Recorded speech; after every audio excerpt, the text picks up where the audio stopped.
সংস্কার কোনোদিন কোথাও থেমে থাকে না। সংস্কার যদি আমি করতে চাই, আমি চিরদিন সংস্কার করতে পারবো। তাহলে সেই সংস্কার কখন শেষ হবে?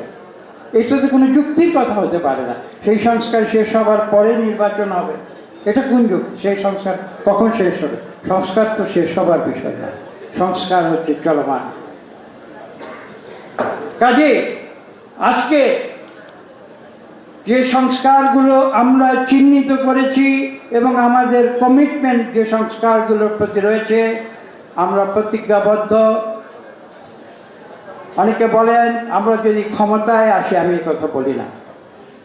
ক্ষমতায় যাবার কোনো বিষয় নয়। আওয়ামী লীগ ক্ষমতায় গিয়েছিল, ক্ষমতা অপব্যবহার করেছিল, মানুষের উপরে জুলুম নির্যাতন করেছিল, জনজীবনকে অতিষ্ঠ করে দিয়েছিল, এই দেশকে ধ্বংস করে দিয়েছিল। Double million offer Walton fridge কিনে পেতে পারেন 20 লক্ষ টাকা, রয়েছে কোটি কোটি টাকার নিশ্চিত উপহার। আমরা সেই ক্ষমতায় যাবার কনসেপ্টে বিশ্বাস করি না। বিএনপি জনগণের সেবক হিসাবে রাজনীতি করে। আমরা বিশ্বাস করি একটি সুষ্ঠু নিরপেক্ষ নির্বাচনে জনগণ যদি আমাদের ভোট দেয়, আমরা এই দেশ পরিচালনার দায়িত্ব গ্রহণ করব। দেশ শাসন করার জন্য না, জনগণকে সেবা করার জন্য। এবং সেই দায়িত্বে আসলে আমরা প্রতিজ্ঞাবদ্ধ যে আমরা যে সংস্কারের কথাগুলো আজ বলছি, সেই সংস্কারগুলো আমরা বাস্তবায়ন করব। এবং এই সরকারকে এটা উপলব্ধি করতে হবে যে নির্বাচনে একটি সুষ্ঠু নিরপেক্ষ নির্বাচনের জন্য যে সংস্কারগুলো অত্যাবশ্যকীয় প্রয়োজন, সেই সংস্কারগুলো সম্পাদন করে একটি সুষ্ঠু নিরপেক্ষ নির্বাচন দিতে হবে। এটা আমার কথা নয়।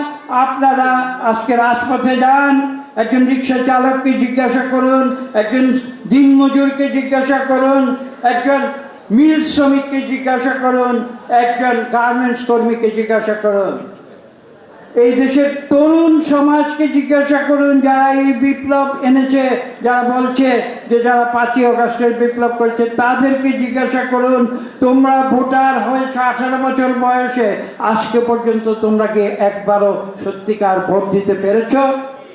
পারে নাই। কাজে সেই ভোটের অধিকার বাংলাদেশের 18 কোটি মানুষের মধ্যে 12 কোটি ভোটারকে ফিরিয়ে দিতে হবে। এটাই হচ্ছে এই অন্তর্বর্তীকালীন সরকারের মুখ্য দায়িত্ব। সেই ভোটের অধিকার ফিরিয়ে দেওয়ার মাধ্যমে একটি সুষ্ঠু নিরপেক্ষ নির্বাচন হবে, যে সুষ্ঠু নিরপেক্ষ নির্বাচনে সত্যিকার জনপ্রতিনিধিরা একটি সংসদ গঠন করবে এবং সেই সংসদ তখন একটি সরকার গঠন করবে। প্রয়োজনে তারা তখন এই সংস্কার, আমরা যদি ইনশাআল্লাহ আল্লাহর রহমতে যদি জনগণ আমাদের ভোট দেয়, আমরা যে প্রতিশ্রুতি দিয়েছি সেই প্রতিশ্রুতি অনুযায়ী জনগণের কল্যাণে এই 31 দফা সংস্কার ইনশাআল্লাহ আমরা সম্পাদন করব আমাদের জনাব তারেক রহমান সাহেবের নেতৃত্বে। আমরা সবাই রাজনৈতিক কর্মী। আমাকে একটি ব্যাজ দেওয়া হয়েছিল, সেই ব্যাজে লেখা ছিল প্রশিক্ষক। আমি খোলা মনে আপনাদের বলতে চাই, আমি এখানে প্রশিক্ষক হিসাবে আসিনি, আমি এখানে একজন ছাত্র হিসেবে